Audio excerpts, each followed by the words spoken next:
Welcome to the Beau Show, the home of faith, family, and freedom. Today's show will be a fun one because it will be about music and whether current artists are ripping off the legendary artists of yesteryear. I invite you to come on this musical journey because our court systems have to hear murder cases as well as copyright cases. The court system is where these battles are fought, and many people find these music copyright lawsuits frivolous. I found this one particularly interesting because it involved two artists I really like, Ed Sheeran and Marvin Gaye. The song in question is Sheeran's 2014 hit Thinking Out Loud, and whether it had too much similarity to the 1973 Marvin Gaye and Ed Townsend hit Let's Get It On. The thing is, could Ed Sheeran have heard this song, meaning had access, and copied it when it was intended for an X Factor winner, when Sheeran is a much bigger star? Could it have been just a coincidence? That is actually quite common, and musicologist Joe Bennett felt that way about Thinking Out Loud's chord progression similarity to Let's Get It On. But does Sheeran's settlement with the writers of Amazing indicate guilt? Well, again, Dr. Joe Bennett says that the similarity in Amazing and Photograph was so similar that it could not be denied. Plus, the argument had to be made that Sheeran had access to Amazing before composing Photograph. But then there's that element of intent. Did Sheeran do this deliberately? Well, Bennett calls this likely a case of cryptomnesia, when you mistake a memory for an original idea. That would be inadvertent plagiarism. Therefore, other musicologists say that this settlement should not be viewed as an admission of intentional plagiarism. The songwriters of Amazing may now get songwriting credit and some sort of percentage of the royalties of the song. I would wager that Sheeran did not plagiarize those writers intentionally, and cryptomnesia, a word that I had never heard before, would be the likely explanation. To that end, Sheeran said that same thing when on trial for the Marvin Gaye lawsuit. He said that he'd be unbelievably stupid to rip off Let's Get It On and then admit it in front of 20,000 people. Ultimately, a federal jury cleared him of the plagiarism. Sheeran seemed to be relieved when the verdict was read and mouthed "thank you" to the jury as he walked out of the courtroom. He then met and spoke with the daughter of Ed Townsend for about 10 minutes, and apparently they hugged it out. However, he did address the public in a statement following his win. I'm obviously very happy with the outcome of the case, and it looks like I'm not having to retire from my day job after all. But at the same time, I'm unbelievably frustrated that baseless claims like this are allowed to go to court at all. We've spent the last 8 years talking about two songs with dramatically different lyrics, melodies, and 4 chords which are also different and used by songwriters every day all over the world. These chords are common building blocks which were used to create music long before Let's Get It On was written, and will be used to make music long after we are all gone. They are in a songwriter's alphabet, our toolkit, and should be there for all of us to use. No one owns them, or the way they are played, in the same way that nobody owns the colour blue. Unfortunately, unfounded claims like this are being fueled by individuals who are offered as music experts in musical analysis. In this instant, the other side's musicologists left out words and notes, presented simple and different pitches as melody, and by doing so, created what I think we proved for all to see were misleading comparisons and disinformation to find supposed similarities where none exist. And I think we proved for all to see that they tried to manipulate my and Amy's song to try and convince the jury that they had a genuine claim. I'm very grateful that the jury saw through those attempts. This seems so dangerous to me. Both potential claimants who may be convinced to bring a bogus claim, as well as those songwriters facing them. It's simply wrong. By stopping this practice, we can also properly support genuine music copyright claims so legitimate claims are rightly heard and resolved. If the jury had decided this matter the other way, we might as well say goodbye to the creative freedom of songwriters. We need to be able to write our original music and engage in independent creation without worrying at every step of the way that such creativity will be wrongly called into question. Like artists everywhere, Amy and I work hard to independently create songs which are often based around real-life personal experience. It's devastating to be accused of stealing someone else's song when we've put so much work into our livelihoods.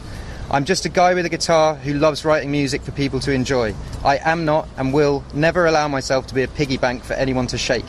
Having to be in New York for this trial has meant that I've missed being with my family at my grandmother's funeral in Ireland, and I will never get that time back. These trials take a significant toll on everyone involved, including Catherine. I want to thank the jury for making the decision that will help protect the creative process of songwriters here in the United States and all around the world.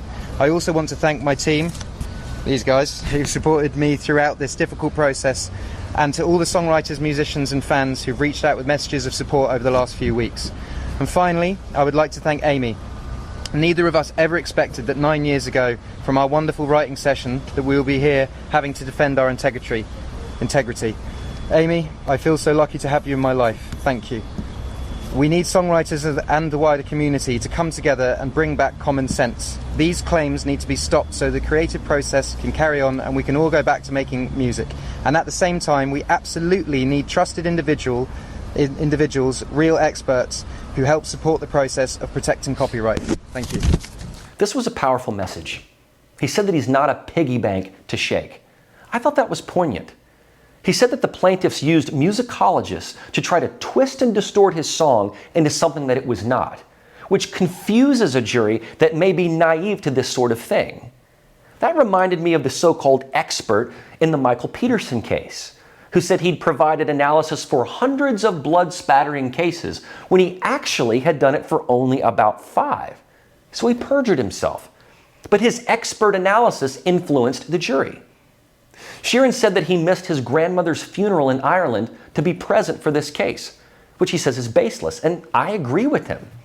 Rather than going after Sheeran for what might be an inadvertent chord progression that a substantial portion of pop music uses, they should be going after actual pirates. Sheeran insisted, sometimes defiantly, that he was innocent, and even performed in the courtroom to prove it. One of the attorneys for the Townsend estate was Ben Crump, the self-appointed martyr of civil rights and seen at every racially themed case in this country. Crump maintained that because Sheeran performed a mashup of his song and Let's Get It On at a concert in Switzerland, that he had a smoking gun, that he had stolen from Gay and Townsend. But Sheeran was defiant, often picking up his guitar on the witness stand to demonstrate that his mashups were a way to spice up his music for the large crowds at his concerts.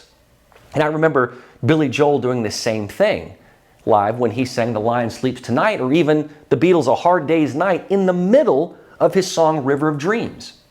Zac Brown Band does something similar when they mash up their song Free with Van Morrison's Into the Mystic. However, in cross-examination of Sheeran, Sheeran delivered a sober statement saying, "When you write songs, somebody comes after you." I agree. He should not be someone's piggy bank, and he will never get the time back that he had to invest in this. He will never get another chance to go to his grandmother's funeral.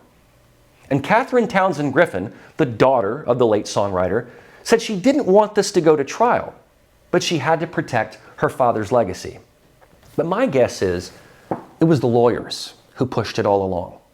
My concern is that since 2015, with that huge victory over blurred lines, we will see a vast increase in copyright cases, when many of the similarities may be purely coincidental or the product of cryptomnesia and pop music's vast commonalities.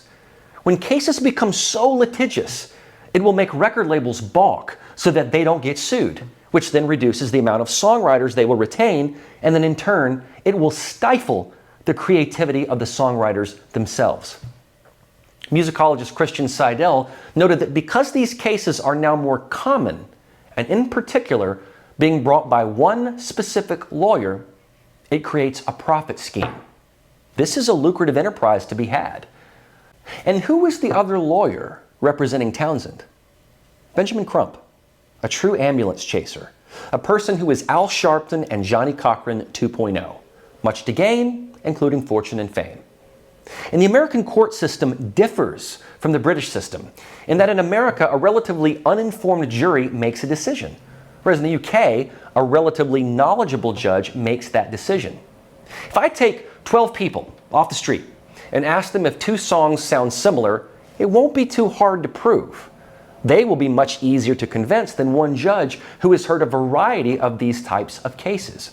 That means that the plaintiffs, the piggy bank shakers, in the United States fare better.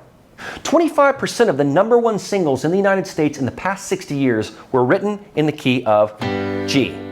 That means that 1/4 of hits over half a century might share a lot of the same notes and chords and progressions. This victory is a big one for Sheeran, but also for most legitimate songwriters who have a limited scale of originality when chord progressions are common. This was an unnecessary trial brought by 2 attorneys who saw one thing: profit. And a songwriter's original work and gain ought not to be shaken like a piggy bank. Thankfully, Sheeran won't have to quit his day job. But sadly, attorneys aren't quitting theirs either. And as long as there's a courtroom, they will suit up and get in front of a camera. That is not good for music. We don't need less Ed Sheerans. We need less bloodthirsty lawyers. Keep watching at epochtv.com/The Beau Show.